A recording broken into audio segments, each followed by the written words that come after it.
हरे कृष्णा। तो षटतिला एकादशी हम मना रहे हैं 6 फरवरी मंगलवार 2024 को। भविष्योत्तर पुराण में भगवान श्री कृष्ण और युधिष्ठिर महाराज के संवाद में षटतिला एकादशी के बारे में वर्णन किया गया है।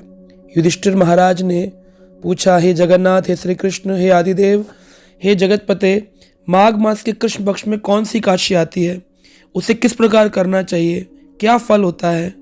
तो भगवान श्री कृष्ण ने कहा, हे राजाओं में श्रेष्ठ, माघ मास के कृष्ण पक्ष की एकादशी को षटतिला नाम से बोला जाता है। सब पापों का हरण करने वाली एकादशी कथा मुनि श्रेष्ठ पुलत्स ने दालभ्य ऋषि को कही।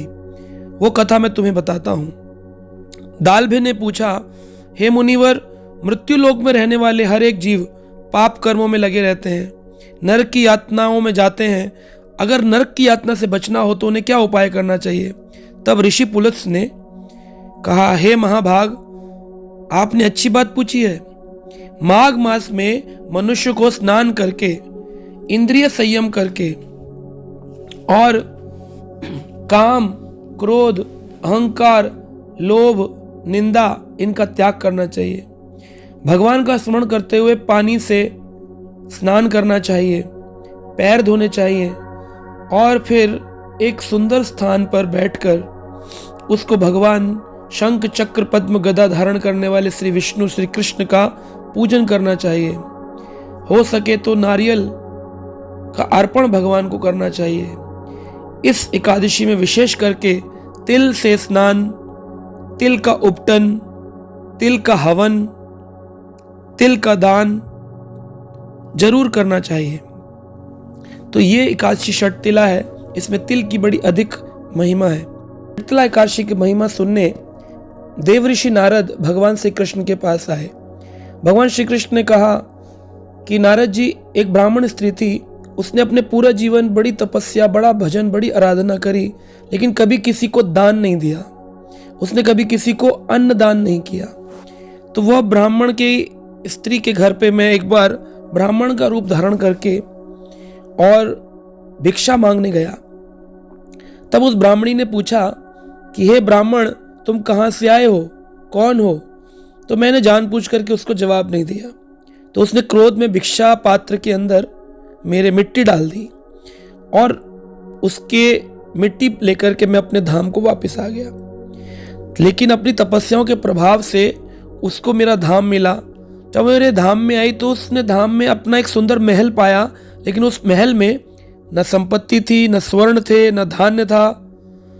तो उस महल में कुछ ना पाकर वह थोड़ा सा अजीब महसूस करने लगी और वह मेरे पास आकर के पूछती है, प्रभु, मुझे महल तो मिला, रहने का स्थान मिला, परंतु कोई सुख सुविधा नहीं मिली है, पर आपके धाम में तो सारी सुख सुविधाएं होती हैं। तो मैंने उससे कहा, नारद जी, कि तुम अपने कक्ष में पुनः वापस जाओ, देवताओं की स्त्रियां तुमसे मिलने के लिए आएंगी, तब तुम दरवाजा मत खोलना और उनसे कहना मैं दरवाजा तभी खोलूंगी जब तुम मुझे षटतिला एकादशी की महिमा सुनाओगी। तो उस ब्राह्मणी ने अपना कक्ष बंद कर लिया। देवताओं की स्त्रियां उसकी तपस्या के प्रभाव को देखने के लिए, उसके महल को देखने के लिए आई।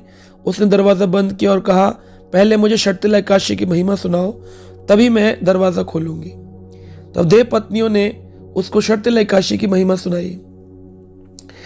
देव पत्नियों के षटतिला एकादशी का व्रत बताने के बाद उसने भी उस व्रत का पालन किया, जिसके प्रभाव से उसे धन, धान, सौंदर्य, तेज सब कुछ प्राप्त हुआ। लेकिन धन, दान, संपदा करने के लोभ दृष्टि से यह व्रत नहीं करना चाहिए। इस व्रत के पालन से अपने आप गरीबी या दुर्भाग्य नष्ट हो जाता है। जो कोई भी इस तिथि को तिल का दान करेगा वो सभी पापों से मुक्त हो जाएगा। तो ये षटतिला एकादशी की अद्भुत महिमा है। भक्त लोग अक्सर पूछते हैं कि षटतिला एकादशी के दिन क्या हमें तिल खाना चाहिए, क्योंकि ऐसा सुना जाता है कि किसी भी एकादशी में तिल का पान नहीं करना चाहिए। तो क्या इस एकादशी में हम तिल खा सकते हैं? तो आप तिल का दान कर सकते हैं, तिल का भोग लगा सकते हैं, लेकिन तिल खाना नहीं चाहिए, क्योंकि गौड़ीय वैष्णव भक्तों के हिसाब से सभी की सभी 24 एकादशियां समान होती हैं, क्योंकि हम धर्म, अर्थ, काम, मोक्ष के लिए व्रत नहीं करते, हम भगवान की प्रेम पाने के लिए, प्रेम पुमर तो महान, भगवान के आध्यात्मिक प्रेम को पाने के लिए व्रत करते हैं, जिसमें कोई अभिष्ट छुपा नहीं होता है। इसलिए हम इन व्रतों के अंदर कोई तिल का पान नहीं करते, क्योंकि तिल खाने से व्रत का खंडन हो जाता है। तो इसलिए, लेकिन भौतिक संसार में जो स्मार्त ब्राह्मण है वो उस विधि में, इस छठ तिल एकादशी में विशेषकर तिल का भोग ग्रहण करते हैं। लेकिन जो भक्त हैं वो इस एकादशी में भी तिल को, भगवान को तो देते हैं लेकिन स्वयं नहीं खाते हैं। तो इसका पारण काल द्वादशी को जब होगा तब आप भगवान को लगाए गए तिल का भोग ग्रहण कर सकते हैं। पारण काल का समय नीचे डिस्क्रिप्शन में दिया गया है। हरे